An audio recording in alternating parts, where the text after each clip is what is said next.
ധോണിയുടെ കാലത്ത് ഇന്ത്യയുടെ ക്യാപ്റ്റൻസി സ്വപ്നം നഷ്ടമായ 3 സൂപ്പർ താരങ്ങൾ. ഇവരിൽ ഒരാൾക്ക് ഇന്ത്യയെ വർഷങ്ങളോളം നയിക്കാനുള്ള കഴിവുണ്ടായിരുന്നുവെന്ന് പലരും ഇന്നും വിശ്വസിക്കുന്നു. ആരൊക്കെയാണവർ? നോക്കാം.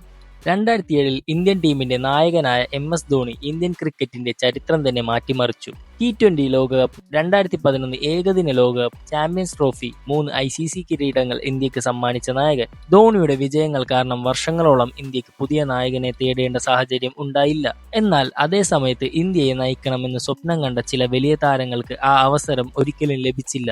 അവരിൽ ഏറ്റവും ശ്രദ്ധേയരായ 3 പേരെ നോക്കാം. മൂന്നാമത് യുവരാജ് സിംഗ് ആണ്. 2007 T20 ലോകകപ്പിലും 2011 ലോകകപ്പിലും ഇന്ത്യയുടെ ഏറ്റവും വലിയ മാച്ച് വിന്നർമാരിൽ ഒരാൾ. 2011 ലോകകപ്പിലെ പ്ലെയർ ഓഫ് ദ ടൂർണമെന്റായ യുവരാജ് നായക സ്ഥാനത്തിന് യോഗ്യനായ താരമെന്നാണ് പലരും കരുതിയത്. എന്നാൽ ധോണി ടീമിനെ വിജയത്തിലേക്ക് നയിച്ചു കൊണ്ടിരുന്നതിനാൽ ക്യാപ്റ്റൻസി മാറ്റേണ്ട സാഹചര്യം ഉണ്ടായില്ല. അതോടൊപ്പം യുവരാജിന്റെ ആരോഗ്യ പ്രശ്നങ്ങളും പിന്നീട് ടീമിലെ സ്ഥിരത നഷ്ടമായതും അദ്ദേഹത്തിന്റെ ക്യാപ്റ്റൻസി സാധ്യതകൾ കുറച്ചു. രണ്ടാമത്തെ പേര് ഗൗതം ഗംഭീർ. കൊൽക്കത്ത നൈറ്റ് റൈഡേഴ്സിനെ 2 IPL കിരീടങ്ങളിലേക്ക് നയിച്ച നായകൻ. ഇന്ത്യക്കായി കുറച്ച് മത്സരങ്ങളിൽ ക്യാപ്റ്റനുമായിട്ടുണ്ട്. പക്ഷേ ധോണി ഇന്ത്യയെ തുടർച്ചയായി വിജയിപ്പിച്ചപ്പോൾ സ്ഥിരം നായകനെ മാറ്റേണ്ട ആവശ്യമുണ്ടായില്ല.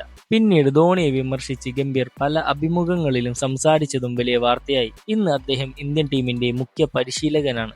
ഒന്നാമത്തേത് വീരേന്ദർ സെവാഗാണ്. രാഹുൽ ദ്രാവിഡിന് ശേഷം ഇന്ത്യയുടെ നായകസ്ഥാനത്തേക്ക് ഏറ്റവും ശക്തമായി പരിഗണിക്കപ്പെട്ട പേരുകളിൽ ഒരാളായിരുന്നു സെവാഗ്. ഇന്ത്യയെ നയിച്ച മത്സരങ്ങളിൽ മികച്ച പ്രകടനവും നടത്തി. പല ക്രിക്കറ്റ് ആരാധകരും മുൻ താരങ്ങളും സെവാഗിന് കൂടുതൽ അവസരം ലഭിക്കേണ്ടിയിരുന്നുവെന്ന് ഇന്നും അഭിപ്രായപ്പെടാറുണ്ട്.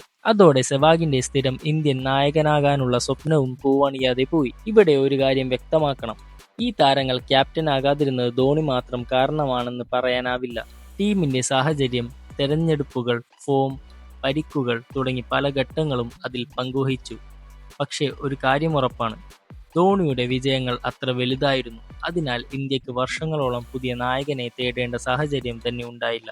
നിങ്ങളുടെ അഭിപ്രായത്തിൽ ഈ 3 പേരിൽ ഇന്ത്യയുടെ സ്ഥിരം ക്യാപ്റ്റനാകാൻ ഏറ്റവും അർഹത ഉണ്ടായിരുന്നത് ആരായിരുന്നു? സെവാഗാണോ, ഗംഭീറാണോ, അതോ യുവരാജാണോ? കമന്റിൽ പറയുക. വീഡിയോ ഇഷ്ടപ്പെട്ടാൽ നമ്മുടെ ചാനൽ സബ്സ്ക്രൈബ് ചെയ്യണം.